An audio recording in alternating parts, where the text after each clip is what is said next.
में जो शिवसेना उद्धव गुट है उसको ज्यादा समर्थन मिला है और कंगना रनौत पूजा कर रही हैं। मंडी सीट से आगे चल रही हैं कंगना रनौत, विक्रमादित्य सिंह को पछाड़ते हुए कांग्रेस के, और कंगना रनौत यहां पूजा कर रही हैं। आगे चल रही है कंगना रनौत, उन्होंने विक्रमादित्य को पछाड़ रखा है। शुरुआत में पिछड़ रही थी विक्रमादित्य से, कांग्रेस के उम्मीदवार से, लेकिन फिलहाल कंगना रनौत बढ़त बनाए हुए हैं। और देखिए अब ये निकली है आगे मंडी सीट में जाकर वो वहां पर पूजा 22,000 का अंतर है उनका, 22,000 का अंतर, अच्छा खासा अंतर कहा जाएगा।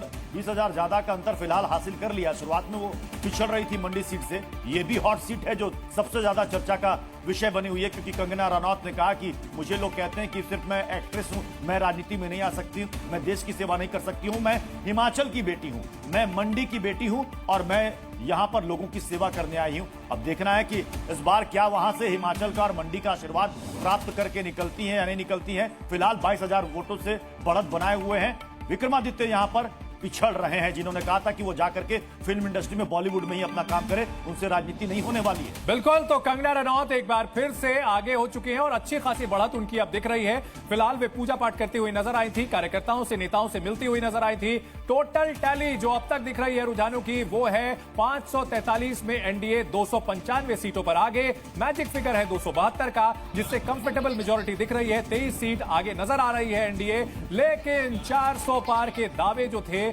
वो कहीं ना कहीं हवा हवाई होते साबित हुए हैं। इंडिया गठबंधन 219 सीटों पर आगे चल रहा है और जिस तरह से इंडिया गठबंधन ने उत्तर प्रदेश, हरियाणा, पंजाब और साथ साथ राजस्थान में जबरदस्त वापसी की है, जबरदस्त प्रदर्शन किया है, इसके साथ साथ महाराष्ट्र में जैसा शानदार प्रदर्शन किया है उससे। और एक बड़ी खबर, पीएम मोदी 16,000 वोट से आगे हैं, इस वक्त की बड़ी खबर। लेकिन 16,000 वोट का अंतर में बड़ा अंतर नहीं मानूंगा। मैं तो यही कहूंगा कि अगर 2.5 घंटे के बाद 16,000 वोटों से आगे चल रहे हैं प्रधानमंत्री नरेंद्र मोदी, तो ये आंकड़ा बढ़ना चाहिए था, क्योंकि पिछली बार 4,70,000 से ज्यादा वोटों से प्रधानमंत्री ने उस फासले से कहा 10 लाख की बात थी, 10 लाख के अंतर की बात कही इस बार 10 लाख के अंतर का दावा था। हजारों से कम वाराणसी से प्रधानमंत्री मोदी 10 लाख के अंतर से चुनाव जीतेंगे, क्योंकि 2014 में 3.5 लाख, फिर 2019 में 4.5 लाख से हरियाणा में गेम पलट गया।